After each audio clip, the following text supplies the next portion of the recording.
So, as children of God, we have to stay with God. That's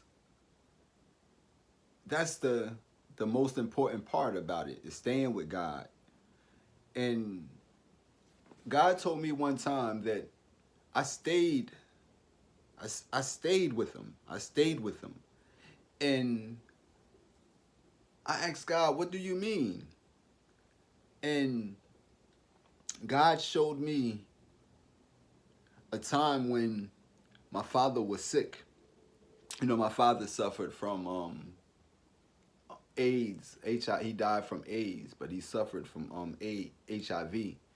And when he was dying, when he was going through what he was going through, I stayed. I stayed with him. And my other family members, they departed him. They left him, you know. And my father was a righteous man, you know. He was righteous. He had coming up around what was it, maybe 70s to 80s, he was into the drugs. Him and all of his brothers was into drugs, and they all eventually started passing away. So like all the male members of my family, they all passed away from the same thing, from AIDS, because their drug of choice was heroin. And I believe at one point in time they all used to have parties and share needles and stuff like that. So my father was able to come up out of that and dedicate his life to complete fatherhood and being a good father. So he went through the NA, the AA. He eventually stopped smoking cigarettes. He completely stopped everything and became like a full-fledged father. And he wanted for his children to be to not have to go through the same thing that he went through. He went to prison, and he tried to prevent me and the rest of my brothers from venturing down that same path. We come from those genes, so we come from that upbringing. And we seen this. This is something that you was aware of when I came here. When I first was born, I was aware that my father had you know a problem, and my mother and my father's relationship was kind of dwindling because of the drugs. But he was able to pull himself back and rectify what it was that was wrong with him. But time had caught up with him. His past had caught up with him, and he died. He died in the house. But while he was dying, um, my mother, she started to get high, and she was, she was a real mother. She was a mother to her children. You're not gonna take that from her. And my brothers, they have always me and my brothers never went without. You know, my father, he was a good father. He was disciplinary if we did something wrong. Say at one point in time, me and one of my other brothers, um, we we went to a store and we tried to take something out the store and we got caught. This was me following my other brother. This isn't the nature that you have, but you're following after your brother who is kind of he's not he's rebellious. Put it like that. He's a rebel. And my other brother, he was kind of he was spoiled. My grandmother spoiled him before we got here. He's the firstborn, but he was being spoiled. He was the first child that my mother and father had. So my grandmother, she had kind of like favor for him. So he grew up kind of spoiled, and he had his certain ways. So then we come. Now, when me and my brother had tried to take something out of the store, my father whatever we tried to take, he brought for my other brother to show him that all y'all had to do was ask, and you would have received that, which is, a righteous act. So we learned um, from that, from those actions. We learned from that. So this is what I'm trying to tell you. He's a righteous man. He did righteous things, and he sacrificed a lot for us. And for him to have suffered that fate without the family support he was um, that he deserved, that was kind of like, that was a blow. But I stayed with my father, and I nursed my father like a real live nurse as a child, as a boy. I nursed my father, and I noticed that it was just me and him.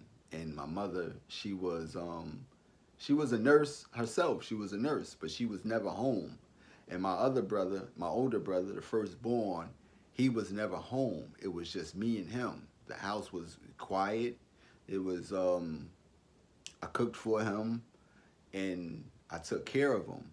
But God showed me that, you stayed. You stayed with me, and brought me back to that time when I did that service. I did that service like it was something that was required of me. No one forced me to do it. No one told me I had to do it. And he existed off of, I was his lifeline, you know, because he died in the house, on in the house. He died home. He didn't die in the hospital or any of that, you know. But I took care of him, and the day that I went to school was the day that he passed away. The day that I decided to go to school was the day that they came and got me and said, they didn't even say anything, but I already knew what time it was, But as long as I was there, he held on as long as I was there. And um,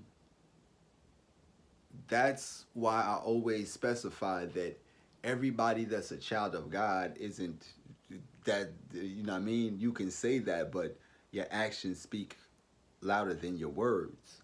And as children of God, we have a certain quality that we're supposed to have, which is we're supposed to be civil. We're supposed to be civil.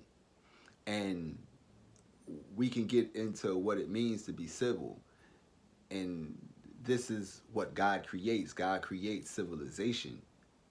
God created everything to be good. So civilization is the civil people acting civil amongst each other for the greater good of the whole. You put your personal interests on the back end while the interest of the whole is being worked, or being, that's what you're working forward to, the good, the greater good of the whole. This is what God establishes. So God establishes civilizations, not religion. Religion comes from the imposing um, law, as opposed to civil law. It's an imposed law. So all of this stuff you can go and get into the meaning of what it actually is. So um, when you're a child of God, you have to stay with God, because God is the Father, and to father is not just to give birth to, but it's also to raise and to give support to, and to give protection to. This all entitled. This is all intertwined with what it means to be a father. So we can have a stepfather, but that doesn't mean that the stepfather is the actual person that gave birth to you. So this is when the world becomes into place. The world can father you. The world can raise you up. The world, you can have the ways of the world, or you can have the ways of God.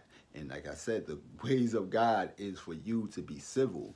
So that's one of the telltale signs of the children of God, or if you're an actual child of God. Somebody says, you know, a symbol. How could he, like when they was talking about the symbol that Cat Williams bore? How could he wear that symbol but still consider himself a child of God?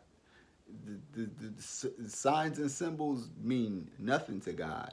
It means something to man, you know. But when you go back to Genesis and you read the story of Genesis, you know that God created everything. So everything on this earth belongs to God. So there's no way for anybody to create or have anything outside of whatever it is that God created. So when God created the heavens and earth, he saw that it was good. When he created the animals and the plant life, he seen that it was good. When he created everything that God created, he saw that it was good. Now, when man start to create things, they can make it bad because this is what men do. This is what mankind does. Mankind corrupt things. Every time man touches something, man corrupts it. This is why, at one point in time, there was always a destruction that fell upon them. You don't fall destruction don't fall upon people that's doing right. It falls upon people that's doing wrong. So when you hear about God's wrath and destroying this, destroying Sodom and Gomorrah, destroying the world with floods, all this came from men being uncivil, been falling away from God. So this is the reason why I say you have to stay with God. As long as you stay with God, you'll stay with underneath what it is that God requires of you. And I wanted to share that because there's things that we have to understand as children of God, because some people might not know that, and they don't they probably won't get it from anywhere. Like stating that, you know, when it comes to religion, the religion is the religious spirit again is a spirit meant to keep you from the truth of the kingdom of God. So as long as I can keep you in this religion, I can keep you from adhering to the actual truth of God, which is, you know, for us to be civil. In order for you to be civil, in order for you to love your neighbor as you love yourself, you have to be a civil person. You have to be a person that has patience. You have to have um, care and compassion. You have to have charity. You have to have the qualities that come along with the qualities of God, because you're made in the image and likeness of God. So if God is a certain way, you're required to be that way as well. So that's that's what that entails. It entails that. And I wanted to read something because it it has wisdom inside of this. There's a few things for you to learn from it. And it's when Jesus was tempted in the wilderness,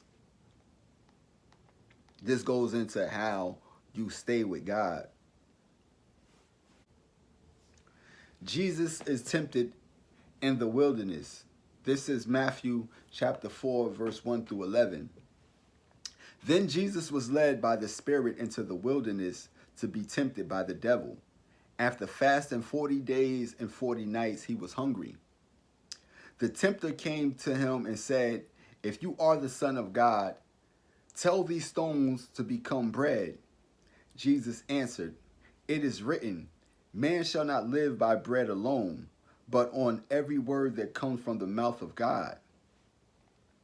Then the devil took him to the holy city and had him stand on the highest point in the temple.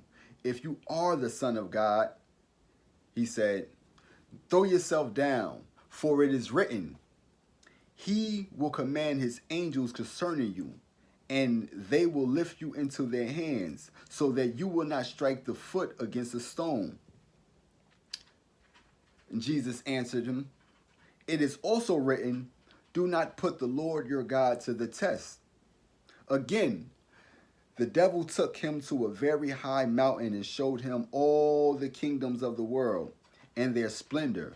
"All this I will give you," he said, "if you bow down and worship me." Jesus said to him, "Away from me, Satan, For it is written, worship the Lord your God and serve him alone. Then the devil left him, and angels came to attend him. So, what we learn from that is he stayed with God. Jesus stayed with God. And that's what's required of you as a child of God, is to stay with God. It states that he was tempted by the devil, offered all sorts of splendor in kingdoms, and he refused and stayed with God. And that's one thing that we learned from there. It also teaches us that the devil, Satan, knows the scripture as well. It states that the devil knows the scripture, and it's right there. So that's another thing that we learn. And the third thing that we learn is that if you resist the devil will flee. He resisted the devil. He ignored his instructions. Throw yourself down. No, I'm not going to do that. You know, God shall not be tested. And he eventually fled. So, as children of God, we'll be tempted and we'll be tested, you know. And when we go to Corinth, we'll find out that we won't be tempted beyond what's common to man. And this is in that's First Corinthians chapter 10, verse 13. No temptation has seized you except what is common to man, and God is faithful. He will not let you be tempted beyond what you can bear. But when you are tempted, he will also provide a way of escape so that you can endure it. So that's 1 Corinthians chapter 10, verse 13. And when we are tempted, we'll be tempted with all sorts of things that we desire. And we can be taken off of,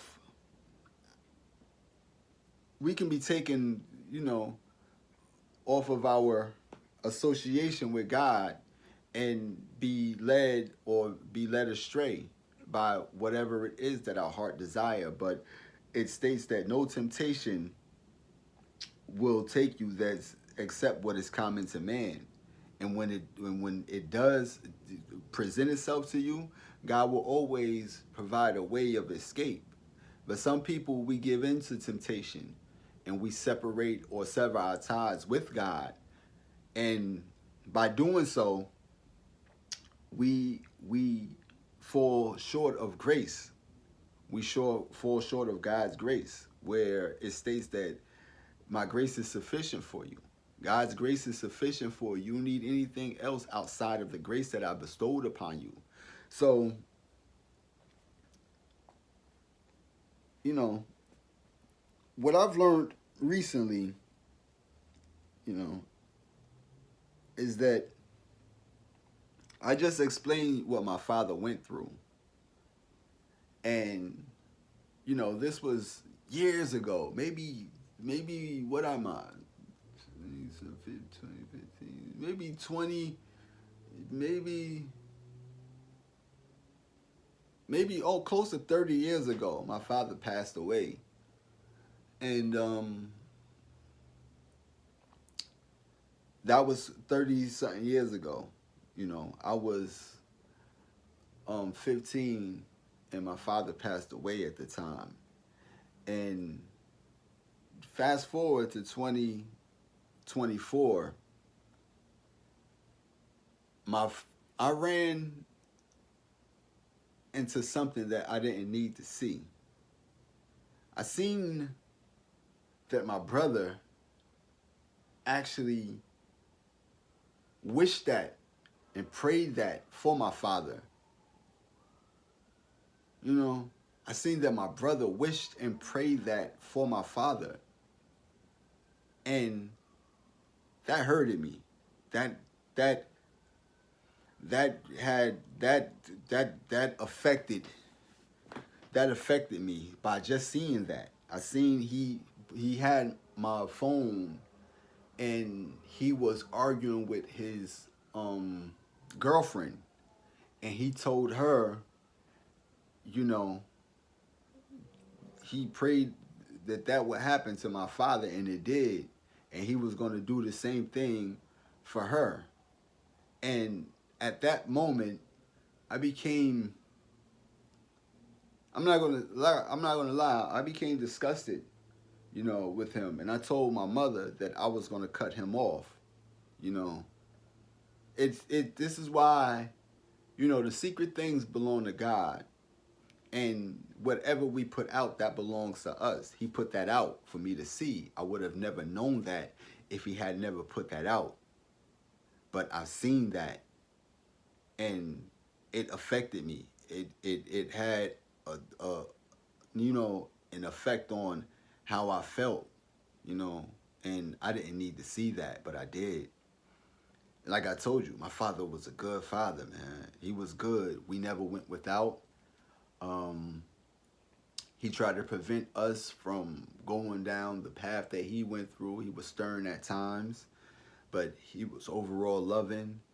We had a good Christmases, had good Thanksgivings, had good everything, good birthdays, had good everything. And for you to, you know, have that type of resentment for your father, the person that brought you into this world, the person that protected you, that provided for you, that that shows a lot about your character. And that's why I always specify it doesn't matter, children of God, or, you know, you have to have a certain quality, and that quality is to be being civil. That was uncivilized and rude and impolite. You know, those were things that was in alignment with rebellion and lawlessness. That's all in align with that. So when you do look up what the definition of civil is and the opposite of what civil is, you will find out who is who. So another thing I wanted to read to you was the parable of the weed, because it goes into detail about who's God's children and who came along and fathered other seeds. And fathering is just giving them a different upbringing, a different raising. This is why the world can father you. World can raise you. The streets can raise you. You can be raised by the streets. The same way your mother and your father can raise you, the streets can raise you. The same way the streets can raise you, the suburbs can raise you. It's all, you know, they say that it takes a village to raise a child, but it's all about what do you allow to mother and father you. So if we cling to the word of God, which is civil, righteous, and sound, and it creates civil obedience, and it creates civil law, then we will be civil. We will have a civil outlook on things. We will be civilized.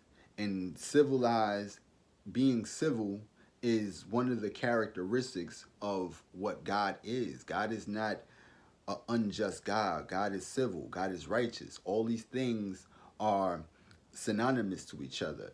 And um, uncivil and rude and assertive and aggressive and all these things, you could look around at the world and you can determine who is like that. So with all the you know, the back and forth and all this stuff, and being unapologetic, warlike, and you know, tit for tattish, all these things are uncivil, and this is what the world teaches us. As you look around, You could look around and you could see that these are some of the things that we see on a daily basis, you know, and that's not in line with the will of God. The will of God is for us to be civil, to create civilizations, and to continue to flourish as a civilization. Now, to the parable of the weed, let's see.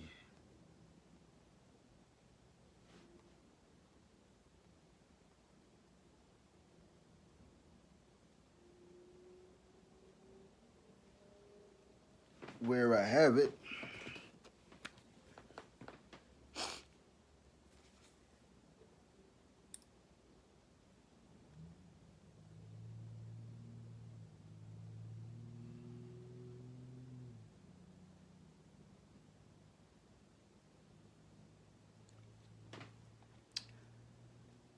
This is going to be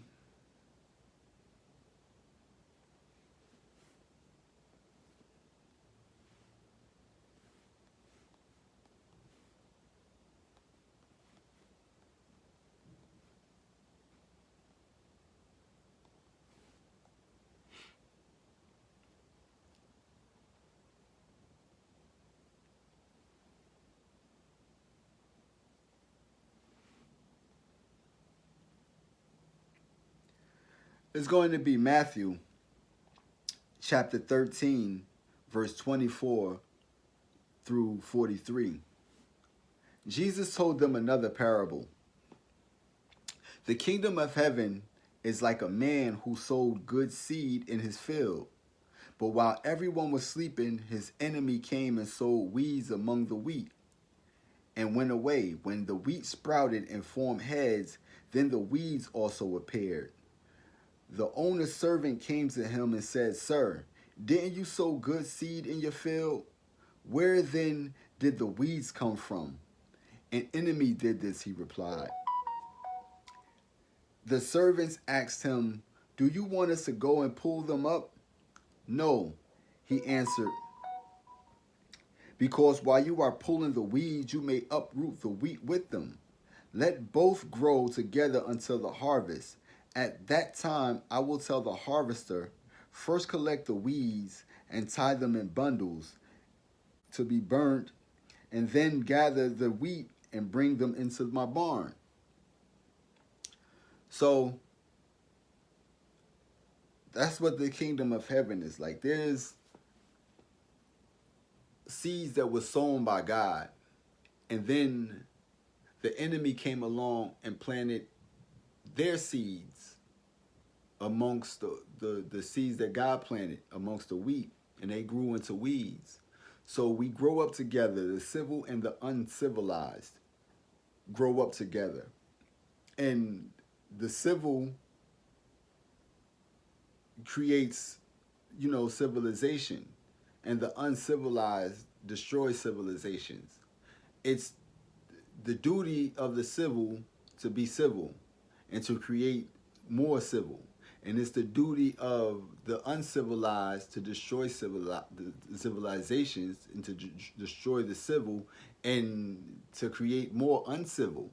So as we grow up together, we take on the traits or the characteristics of either the civil or the uncivilized, the polite or the rude. Are we more polite or are we more rude? These are things that we have to ask ourselves when it comes to our characteristics and who we are in the likeness of. Are we in the likeness of God, who created everything and said that it was good, or are we in likeness of the wicked that destroys everything and says that everything is bad? You have to determine that by spirit and spirit alone. So that's that's I wanted to share that because these are things that, as children of God. And this is the thing about God. God is not in contention with anybody or anything. So when you're an actual child of God, God is not in contention with anybody.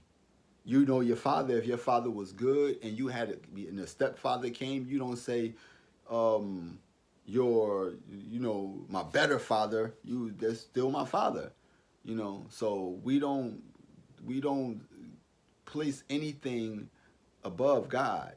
So there's not anything higher than God. So there's no need to specify what God we're talking about, because there's no contention with God, and that's what it means to be an actual child of God. You can't contend with what provided and protected and served me. You can't contend with that. You can't. There's no contention. So there's no God of, because when some people say that, they're talking about, the one that wants to exalt himself above God. And you can tell who they are by their ways and actions. They're arrogant, they're proud, they're boastful, they're braggadocious, they're envious, they want things that are not even in alignment with God. These are those people. These are those people. And they are not speaking about the same God. This is the reason why they have to specify what God they're talking about. And there's only one God. If you look at the Genesis, if you look at the story of the Genesis, God created this, God created that. It didn't say God and the devil sat down and, God told the devil, it didn't say any of that.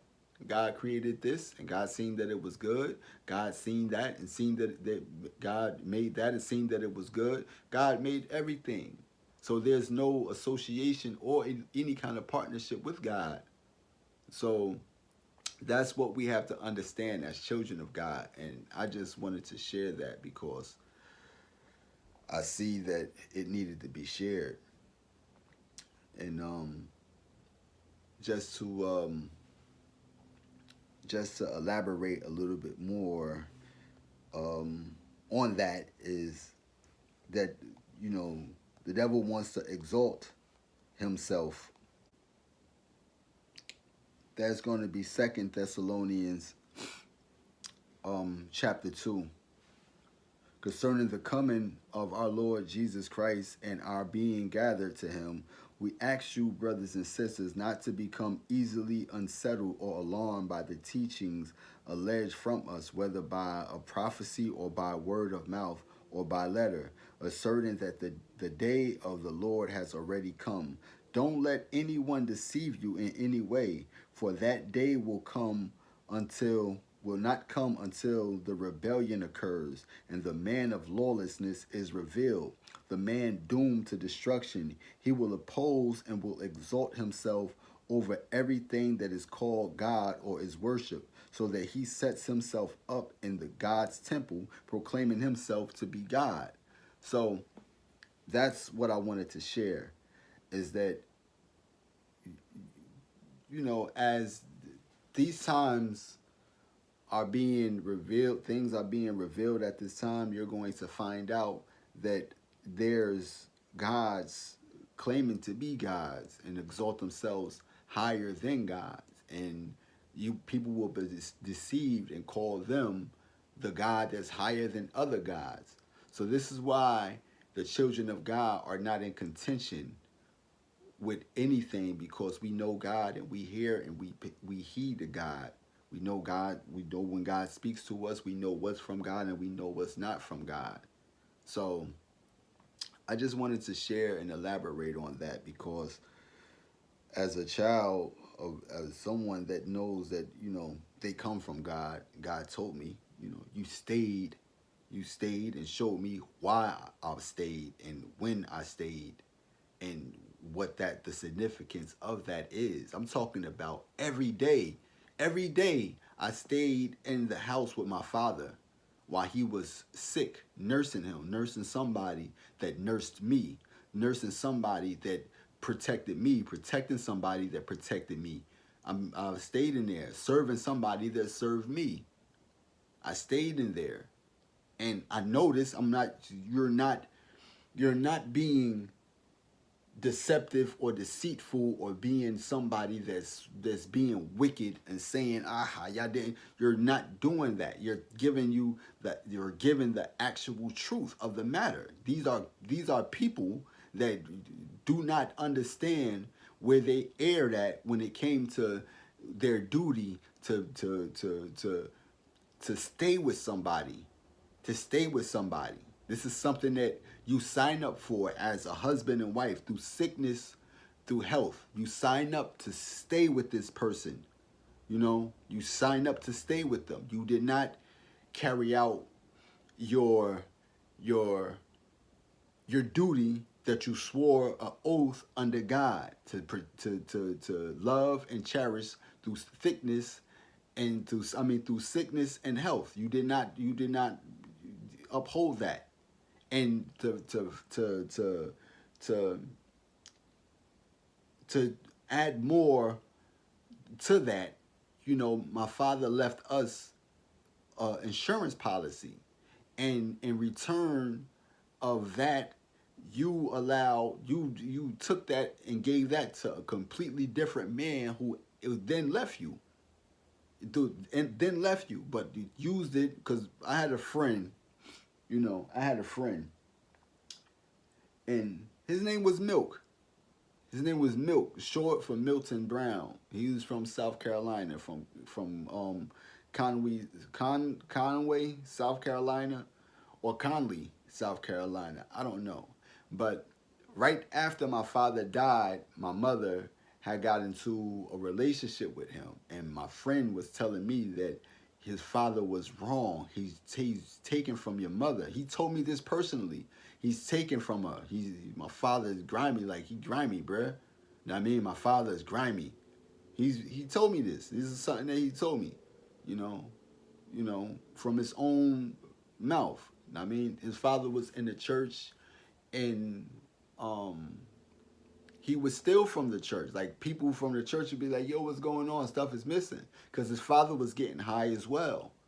You know, his father was getting high. So what I'm trying to tell you is that I speak the truth, and sometimes the truth may hurt, but the truth sets people free. It frees me from holding this stuff inside and feeling as though I have to hold or carry a burden. I don't. I forgive them. I forgive my mother for what she did. I forgave my brother for what he did, even just recently, because my brother was going through, that breakup with the girl, was threatening her and being disgruntled. Even went down to Florida and tried to do something to her. But just recently, I was able to give him a Meta headset, and ever since then he's been enjoying that headset.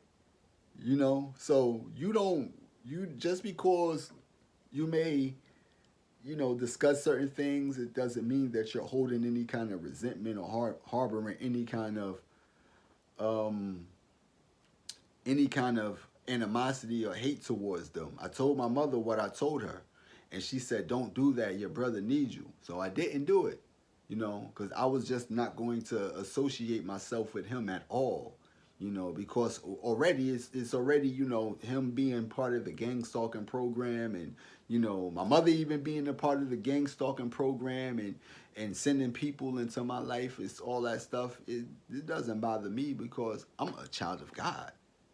There's nothing they can do to affect me, you know?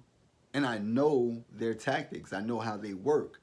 And I empathize with them because they don't have the same spirit, because they chose not to have that spirit. What they could have had, they could have got from me because I came there to teach them how to get that from me. You know, I came to show them how to be like me. I was an example for them to be like. I don't worry about nothing. Mom always talked to me about money. I always tell her money, I don't care nothing about money. This is the reason why if I was to get anything and they knew about it, they can keep it because they know I don't care about it. It wouldn't affect you in any kind of way because I know you don't care about it. When my grandmother passed away, she left my mother out of her will. But my brother, who was supposed to receive it, wasn't around to receive it. I said, man, keep that. He was supposed to get it and split it with me and my other brother. I told my mother, you know what, you done more for my grandmother than we ever would have, and that was, very, you, to leave your only child out of the will was kind of, hurtful. So I told my mother, because both of my brothers, one was locked up and the other one was I don't know where he was. I believe he was in prison. He was locked up too. So it was just me and her. And only people that knew about it was me and her, And she had um, power of attorney over my brother who it was left to. So I told my mother, you know what, just keep it. Not that you are stealing it, because if he wasn't able to receive it, then it was supposed to go to her sister. And, you know, that's not fair to your only child. That wasn't fair to your only child. My mother was my grandmother's only child. And I told her, just keep it. I don't even know what it was. It could have been $1 trillion. I don't know. I don't know. I don't know what it was. I don't know what it is. Even to this day, I don't know what it is. But I told her, you know what, just keep it. I'm sure that when she got it, she gave, a portion of that to, my brothers.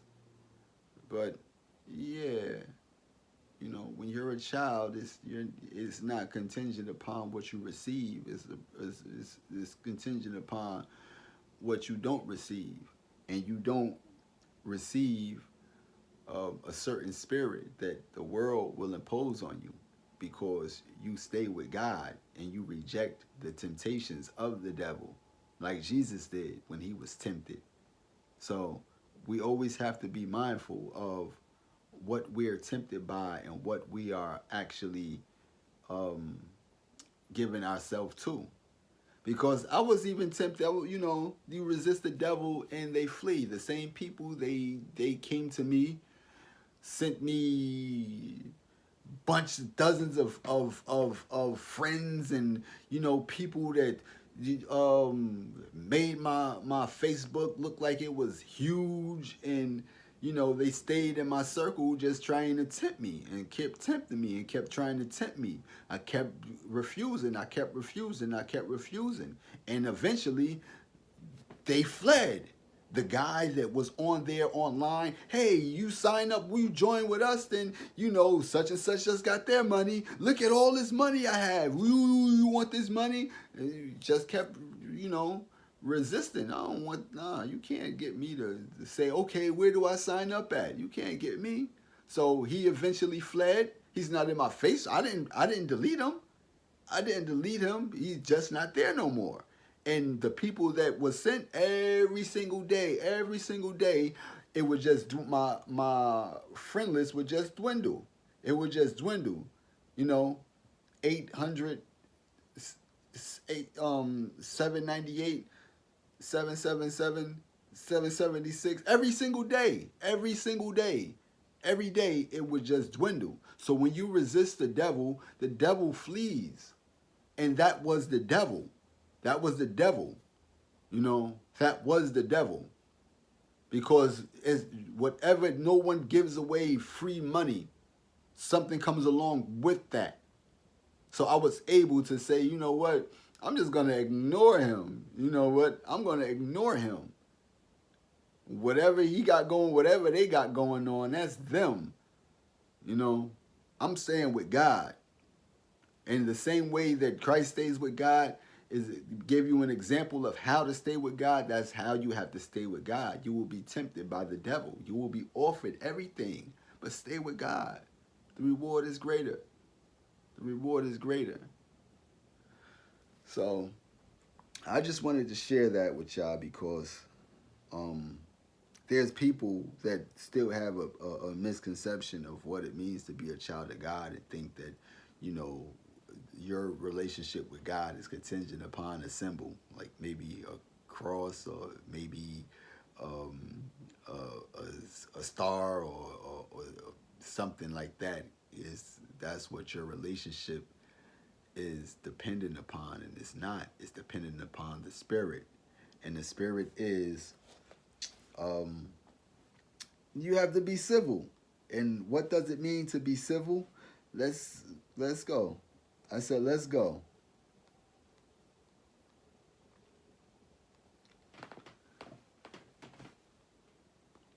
Civil, polite, thoughtful, nice, friendly, gallant, mannerly, good. God is good all the time, right? Good, chivalrous, like chivalry. Chivalrous, humble, smooth, decent, meek. The meek shall inherit the earth, and the strongest amongst the meek shall lead. The meek, decorous, hospitable, dutiful, right, as in righteous, unctuous. I don't even know what that means, but let's see what it means. Meet, meet. Red carpet, modest, couth, demure. Gracious, careful, civilized, respectable, graceful, as in, the grace of God is sufficient. Elegant, appropriate, attentive, acceptable, considerate, proper, urbane, courtly, differential, fitting, submissive, sociable, becoming, fit, befitting, unassertive, respectful, courteous, genteel, pleasant, ceremonial, well bred, formal, gentlemanly, solicitous, ceremonious, suitable, ladylike, correct, suave, cordial, genial, gentlemanlike, refined, affable, yielding, seemingly, comme il faut, as in the French, that's the French meaning or definition. Then you have the opposite of civil, which is uncivil, discourteous, impolite, heedless, inconsiderate, bold, shameless, brash, boorish, improper, churlish, inappropriate, ill-bred, arrogant, uncalled for, presumptuous, conceited, thoughtless, ungracious, inconsiderate, disrespectful, informal, impertinent, saucy, brassy, unmannered, ungenteel, ill mannered, mannerless, incorrect, indecorous, lippy, bold faced, unrespectable, rude, thoughtless, unmannerly, insolent, impudent, casual, vulgar, audacious, uncouth, clownish, loutish, indecent, unseemly, unceremonious, pretentious, clod-hopping, presuming. And there you have it. Those are all of all of the antonyms of civil. So the children of God are civil, and we create civilizations. Yeah. So we have to be civil. We have Once you're in a civilization, you have a civic duty to uphold. And that is to work for the greater good of the society.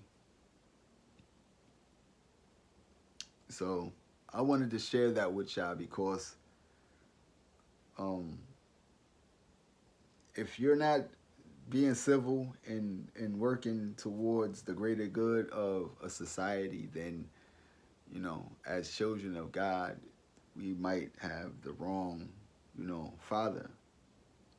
Something else might be fathering us, and that's the definition of father, to maintain support and protection is to father, not just the offspring, but you had just to to rear, to keep bringing up, to to keep providing support for, and it's a never-ending commitment that you end up um, subjected to as a father. You know, like I stated before, you can father something like when dogs give birth to or have a litter, they don't care for their litter. They don't care. They don't even recognize their children. You know, so does that make them a good father, or does that just make them a father? You know, now the mother of the puppies, they nurture them and they care for them. You know, so it's different for us. It's different for humankind than it is for the animal. In the animal kingdom, it's different. You know, the mothers can still provide nurture and support, and the father can still provide um, guidance and protection. So, yeah, I wanted to share that with y'all because there's people that are bent on symbols and think that symbols are what it is that constitute what it is that make you a child of God, when that's not the case. The case is the spirit that you have. And in short form, that spirit is your civilness. It's your ability to be civil with each other. And if you're not civil with each other, then you can't love each other like neighbors. You can't love each other. You can't love your neighbors like you love yourself, you know. And you can't love your brother who you can see, but not love. And you can't love God who you can't see, but not love your brother who you can see. So that's in alignment with being civil. So when you learn how to be civil, now you're learning how to be a child of God.